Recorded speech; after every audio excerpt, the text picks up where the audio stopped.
C'est un clown, c'est un mime, c'est un immense artiste, Gad Elmaleh.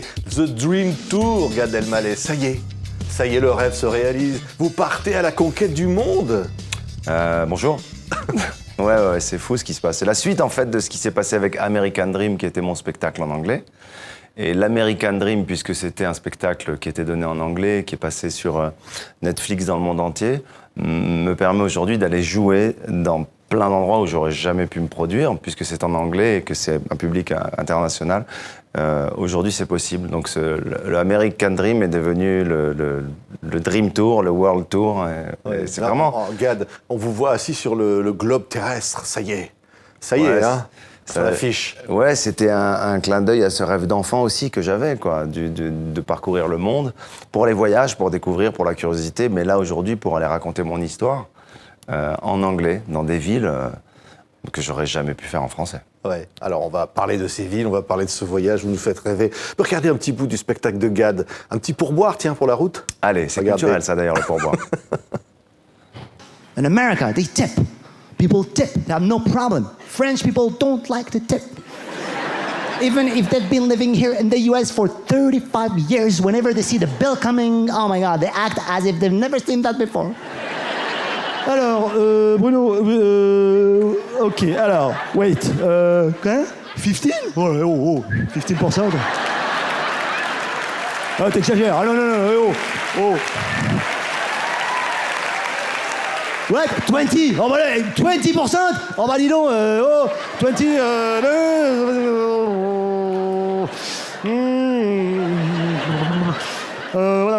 was not that good, hein. You just said it was delicious. Moroccans tip. They tip. The only thing with Moroccans, they tip and then they get mad. They don't admit it. Like 20%. C'est quand même les Marocains qui vous suivent, Gad. Hein. Tout le temps. Les racines, elles sont là, elles bougeront pas. Et d'ailleurs, la gestuelle aussi, elle est là. Et c'est ce que je suis. Hein. Je suis né au Maroc avec tout ce que ça comporte comme langage du corps. Et voilà, et après la carrière s'est faite en France, et aujourd'hui elle se fait à travers le monde. Je suis très heureux de ça. Ouais, c'est le petit gars de Casablanca, qui est finalement adopté par le Québec, puis la France, et puis maintenant partout. Ouais, complètement, ouais. Le Dream Tour, c'est vraiment, c'est vraiment ce que je ressens quand on cherchait un nom pour cette tournée. C'est vraiment le tour de mes rêves, quoi. C'est la tournée de mes rêves. Alors on retourne dans des endroits où on a déjà été aux États-Unis, mais on découvre des lieux...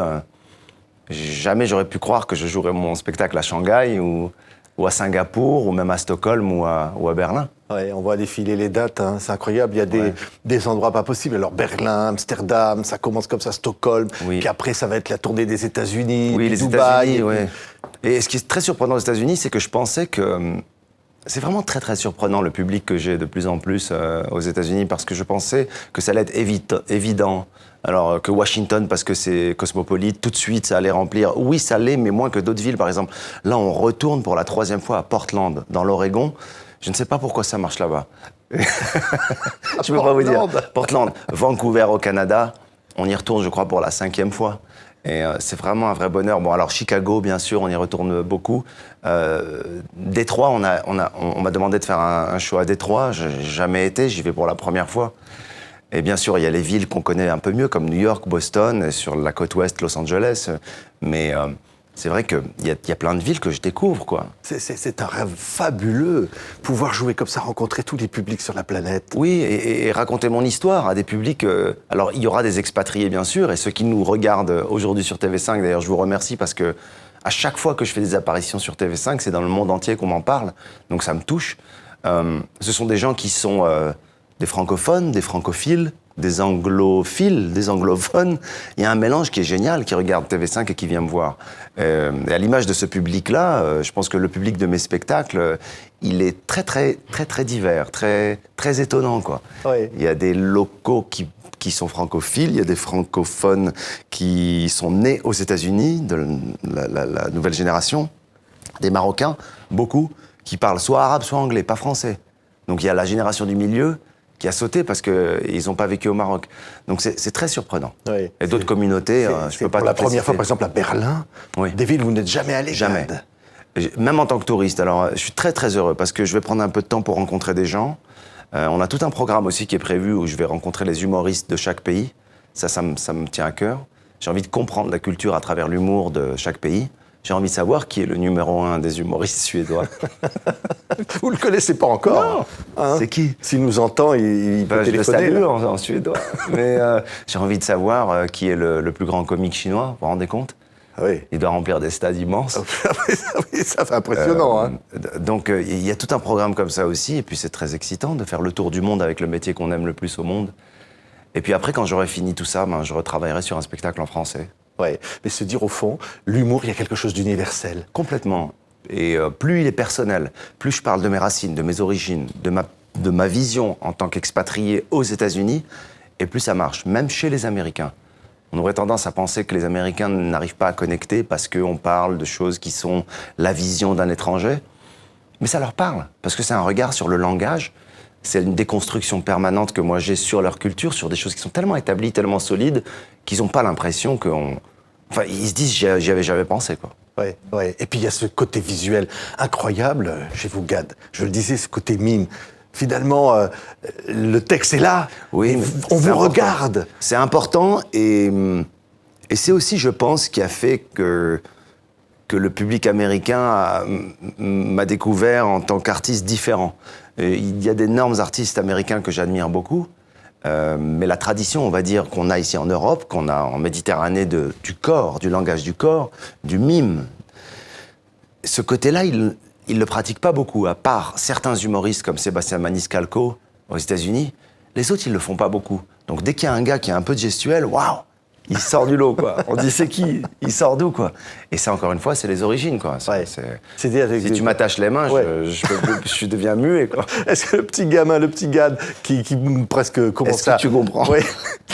Quel âge 5 ans avec son père. Ouais, C'était ouais. quoi? Est-ce que déjà il avait ce truc de dire au fond, je fais rire avec ma tête, avec mes gestes, avec mon... Oui, vraiment, j'en ai pris conscience très tôt. Très, très tôt. D'ailleurs, quand je vais dans des pays où je parle pas la langue, pas aux États-Unis maintenant parce que je parle, mais quand je vais dans des pays où je parle pas du tout la langue, mon défi, c'est de faire rire les gens. Alors j'utilise des choses qui sont absolument pas, bien entendu, verbales, et jusqu'à ce que ça marche. Et parfois, je me mets à faire des trucs dingues avec mon corps, avec des bruits. Je me souviens au Japon, il y avait une fille qui me plaisait, et je voulais la faire rire. Eh ben, je me suis mis à aboyer. Oh oui, ça, c'est élégant. C'est élégant. Oui. Mais pas aboyer devant elle dans un dîner en tête-à-tête, Patrick. Il y avait plein de monde. Je me suis juste retourné, j'ai fait... Elle a ri, j'étais comme un gamin, j'ai fait une vanne de gamin. Elle a ri comme... On était comme des enfants. C'est la seule chose que je pouvais faire. Ça a marché, hein. Ouais, Pas longtemps. Ouais. En fait, pour faire rire... Je l'ai pas amené à Venise. Ouais. Pour draguer, il faut faire rire. Vous êtes très fort, hein. Ouais, ben, quand on a que ça. Non, mais ce qui est dingue, c'est ça. Quand on a que l'humour. Oui, c'est vrai. Ah, vous pourriez chanter un peu, Gad, aussi, tiens. Non, là, en ce moment, Ouais. les avions, ça... Ouais, ça casse. Merci à mon ORL de me suivre de Oui. près. Mais au fond, le langage de l'humour, c'est un langage de paix, d'amour. Complètement.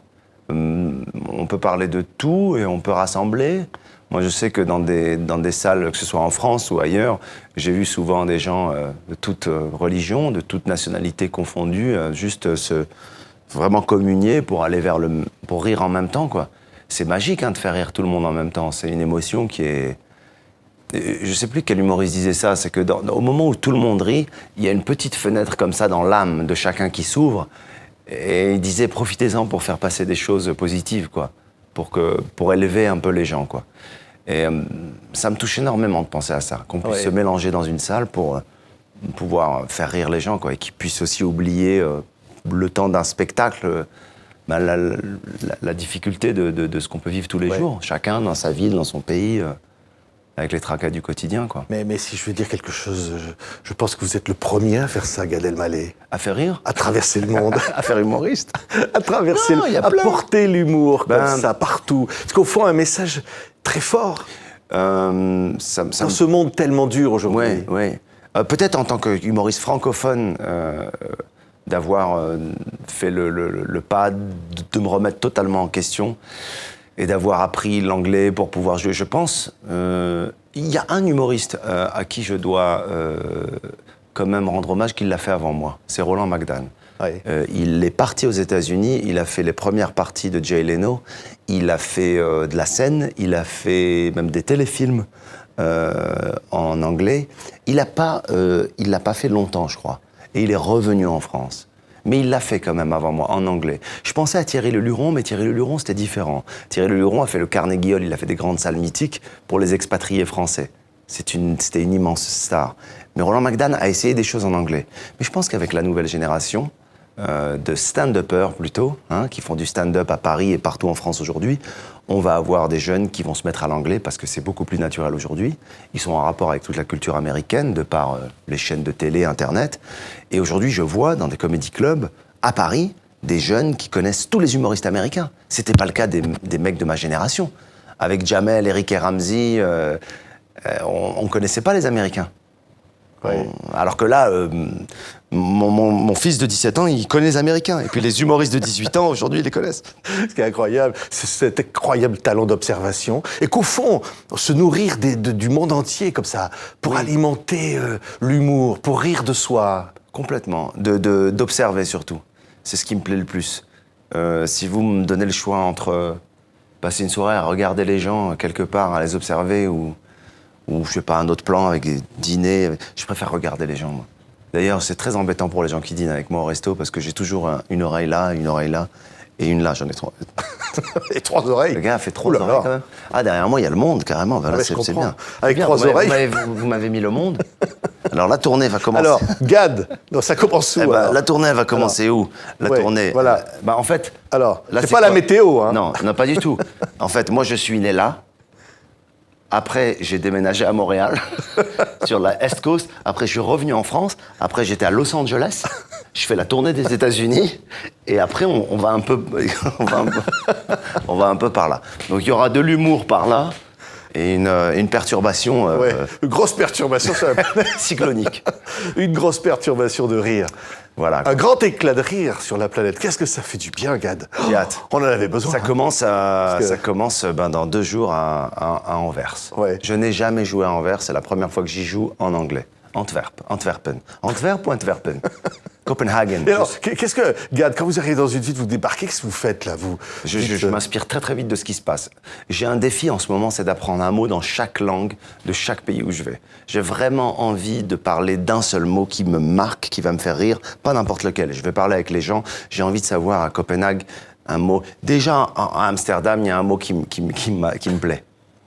Parce que j'ai des amis hollandais et le mot pour dire pour dire qu'une femme est jolie, ou quelque chose est mignon et joli et beau, c'est un mot qui est tellement... ça on donne dit- envie de l'entendre. Hein. On dit prachtig. C'est magnifique. Voilà, prachtig. Si tu regardes une femme et C'est un super compliment. tu dis que tu la trouves prachtig, c'est qu'elle est super belle. Sauf Ah que oui. prachtig, on dirait qu'elle est blessée. Quand tu Moi, je connaissais qu'une phrase en hollandais. Vas-y, dis-moi. Ik hou van jou. Ik hou van jou. Ça veut dire quoi? Ça veut dire je t'aime. Mais c'est le seul truc que. Eh ben, tu peux rajouter prachtig à la fin. Ben, c'est ça. Ik hou van jou, prachtig. Je t'aime, ma jolie. Tout de suite, ça. Mais ik hou van... Succès garanti. Mais le début est beaucoup plus romantique que le prachtig. Ou alors tu commencerais par prachtig, peut-être? Ouais, c'est ça, oui. Bon, alors, Gad, un mot par pays, donc il y a à peu près 25 pays, donc on vous écoute, Gad. Le travail va être long, mais je vais le faire. Bon, aux États-Unis, l'avantage, c'est que c'est la même langue. Cela dit, très souvent, je prends des expressions locales. Et aux États-Unis, que ce soit à Chicago, à Boston, à New York, j'essaie de parler des habitudes locales. À Los Angeles, par exemple, je vais beaucoup parler de toute cette mode du bien-être, du yoga, de la nourriture super healthy, qui est bien, qui est génial, mais poussé à son extrême, ça donne des situations comiques, quoi. Ouais. Et après, dans d'autres villes, je vais parler de plein d'autres choses, quoi. Donc voilà, quoi.